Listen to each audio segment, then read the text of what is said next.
Hola, ¿qué tal? Durante los próximos minutos mi compañero Alejandro y yo les vamos a platicar acerca de las prácticas en las que utilizamos y trabajamos el tema de herramientas. Esto cubre las prácticas de las 6 a las 9 de nuestro curso de Ingeniería de Circuitos Eléctricos. El enfoque estuvo centrado más que nada en utilizar y dominar las herramientas más fundamentales para analizar y resolver circuitos. Más allá de memorizarnos fórmulas o procedimientos, lo que se buscó fue desarrollar una capacidad de interpretación para poder simplificar y verificar circuitos utilizando recursos como el multímetro, el generador de funciones, el osciloscopio, y también vimos nuevas funciones en el simulador TINA. En la parte teórica vimos cómo estas herramientas nos ayudaban a reducir circuitos que eran grandes para poder trabajarlos de forma más sencilla y a poder obtener resultados de forma más cómoda, como en el caso de los divisores de voltaje o de corriente, para obtener un resultado directo en lugar de tener que trabajar todo un método de nodos o todo un método de mallas. Los temas más trabajados o que trabajamos más bien son el principio de superposición, la reducción de resistencia, divisores, teoremas de Thevenin y de Norton, el análisis transitorio en circuitos RC, y estas se consideran herramientas clave en el análisis de circuitos. Aplicarlas correctamente nos permite resolver sistemas eléctricos de forma más eficiente, identificar errores en el diseño y anticipar comportamientos diferentes de los circuitos, ¿no? Bajo diferentes condiciones. Esto nos ayudó a reforzar muchísimo la teoría y también a mejorar nuestras habilidades prácticas esenciales en la formación de, de la materia. Fue una parte nueva, mucho más retadora en la parte experimental, de tener que utilizar el protoboard, de trabajar diferentes funciones para poder obtener los resultados que queríamos desde un principio.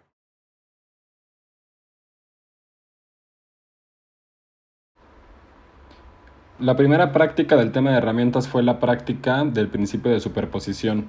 En dicha práctica se aplicó este principio, lo cual nos permite analizar circuitos con muchas fuentes, con diversas fuentes, al considerar los efectos de una única fuente, es decir, se apagan todas las fuentes excepto una. Se mantiene activa solamente una fuente para analizarla y se anulan las demás. La fuente de voltaje se reemplaza por un cortocircuito, mientras que la fuente de corriente se reemplaza por un circuito abierto. Ya de ahí se trabaja el método de nodos o de mallas para poder resolver el circuito en distintas etapas.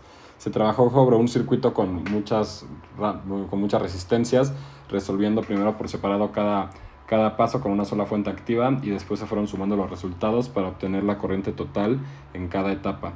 Los resultados se verificaron en el simulador de TINA y luego con el circuito armado físicamente utilizando el protoboard y una fuente de voltaje activa que nos alimentaba el circuito. Esto nos permitió observar cómo se comporta cada fuente dentro del circuito y cómo interactúan las fuentes entre sí. Es una herramienta muy útil cuando se quiere entender el aporte de cada fuente por separado en circuitos complejos. Al concluir el análisis del circuito, se pudo crear una ecuación general del circuito, lo cual nos permite, con diferentes valores en las fuentes, aplicando valores diferentes al del circuito inicial, poder obtener el valor correcto de las salidas.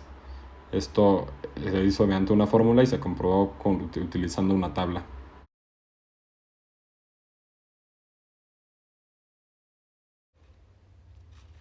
En esta práctica nos enfocamos en aplicar herramientas básicas pero muy importantes para el análisis de circuitos eléctricos.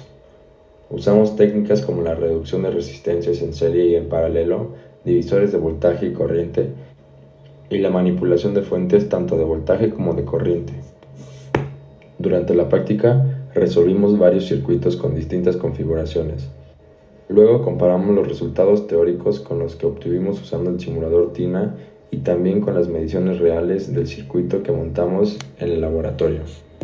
Estas herramientas nos permiten transformar un circuito complejo y grande en un circuito más pequeño y más fácil para poder ser analizado correctamente. Esta reducción del circuito nos ayuda facilitando los cálculos y nos ayuda a entender mejor cómo se distribuye la energía y cómo circula la corriente.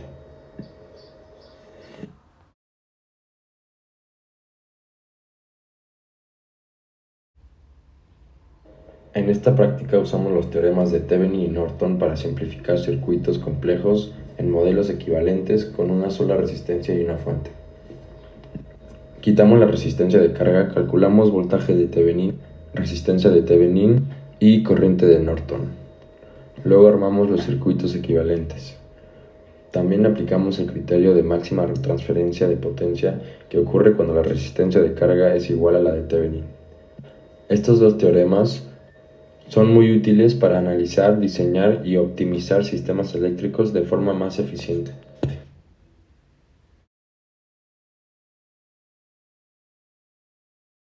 Esta última práctica fue la más retadora para nosotros como equipo. Se basó en el análisis transitorio en circuitos RC.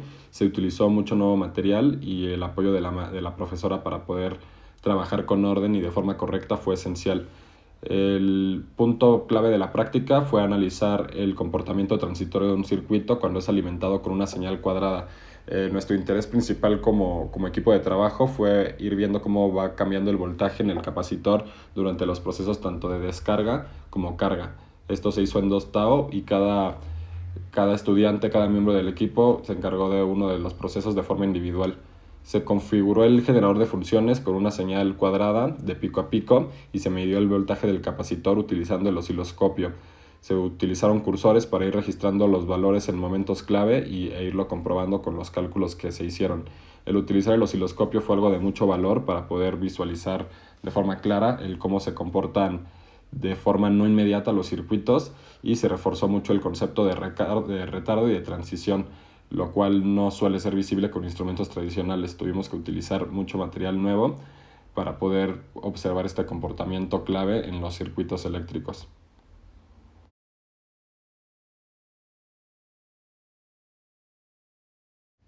Los resultados, tanto teóricos como simulados, así como experimentales, fueron muy cercanos entre sí. Esto se logró principalmente gracias a lo estudiado en clase de teoría y también gracias al apoyo de la maestra. Los cálculos se mandaban un día antes, por lo que muchas veces en el horario del laboratorio se hacían los ajustes pertinentes en el tiempo adecuado para poder entregar en tiempo y forma. Y en cuanto a lo experimental, también cualquier ajuste, la maestra apoyó muchísimo para que se obtuvieran los resultados deseados. En la práctica 6 de superposición, los resultados, como se mencionó, fueron muy cercanos entre el análisis teórico, lo simulado y el montaje en protoboard. Lo más complicado fue mantener el orden al aplicar el método, ya que se trabaja con varias fuentes por separado y es fácil confundirse. Aún así, todo funcionó correctamente y los pequeños errores se detectaron, como se mencionó, gracias al apoyo de la profesora, y esto nos ayudó a aclarar un par de pasos en el laboratorio. Para la práctica 7 de herramientas, esto fue más dinámico. Se usaron varias herramientas que ya se habían visto antes, pero ahora en conjunto. Los valores obtenidos fueron consistentes y en el laboratorio, al aplicar divisores de voltaje y corriente, se notó la importancia de hacer bien las conexiones. Una sola resistencia mal colocada cambia todos los resultados desde el inicio, pero esto, cuando sucedió, se corrigió rápido. Fue útil para reforzar análisis rápidos y también de forma visual. Para la práctica 8 del teorema de Thevenin y de Norton, los resultados también salieron bien, con solamente pequeñas diferencias entre la simulación y lo experimental. Esto debido a que pues, era un teorema, o sea, son temas que no habíamos visto, no habíamos trabajado tanto como el análisis de nodos y de mallas. Era algo un poco más nuevo, por lo que el área de oportunidad se presentó un poco abruptamente en el laboratorio. Lo más importante fue entender qué parte del circuito debía aislarse para aplicar correctamente los teoremas. Al inicio esto confundió un poco al equipo, pero se aclaró con las indicaciones de la profesora. Ver que Thevenin y Norton llevan al mismo resultado fue clave para entender su equivalencia y también el comprender la máxima transferencia de potencia. Finalmente, para la práctica 9 de análisis transitorio, esta fue la práctica más complicada al momento de medir, principalmente porque el osciloscopio era nuevo y tomó tiempo configurarlo correctamente. Ya que lo hicimos bien, los resultados se alinearon con lo esperado, las gráficas simuladas y las obtenidas en el laboratorio coincidieron bastante y esto nos ayudó a visualizar mejor cómo se comporta un capacitor en función del tiempo. El equipo concluyó que hubo principalmente 2 áreas de oportunidad. La primera fue el trabajo fuera de tiempo del laboratorio. Se hizo, pero faltó un poco más de iniciativa para que el trabajo se hiciera de forma más correcta o más intensa, dedicándole más tiempo para que al momento de llegar al laboratorio el registro realizado por la profesora fuera más fluido.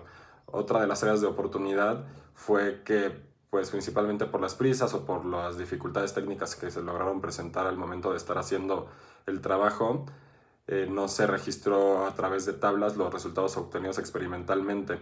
Entonces, al no hacer esto, no podemos tener los resultados exactos entre lo simulado, lo teórico y lo experimental. Sabemos que los resultados estaban muy cercanos, de hecho por eso la profesora firmó y autorizó todas nuestras prácticas, porque al final se hizo bien y los resultados fueron prácticamente los mismos, pero al tratarse de una clase de ingeniería es importante tener los resultados exactos para poder hacer comparaciones y mediciones.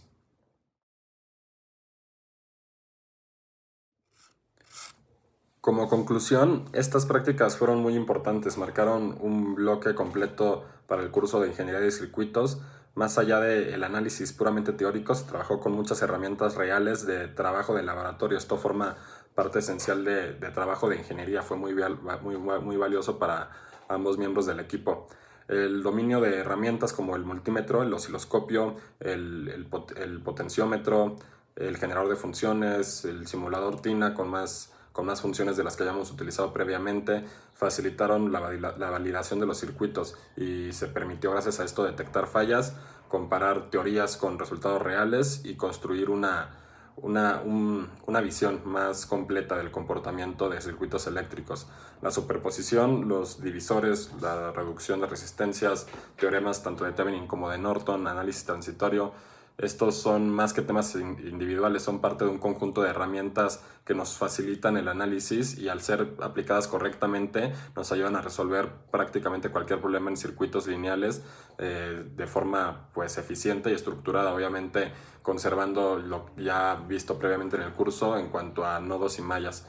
Al dominar esto, se dio un paso muy importante hacia un análisis más profundo y más profesional, más alineado con la ingeniería para los circuitos eléctricos. Me gustaría finalizar este video hablando sobre nuestra bibliografía o referencias, principalmente agradecimiento a la profesora Jessica. La clase de teoría fue prácticamente todo lo que se utilizó como referencia para poder trabajar en el laboratorio y el apoyo de la profesora también fue clave. No se utilizaron fuentes externas, páginas de internet, libros, fue realmente lo visto en las clases. Agradezco mucho la atención. Hasta luego.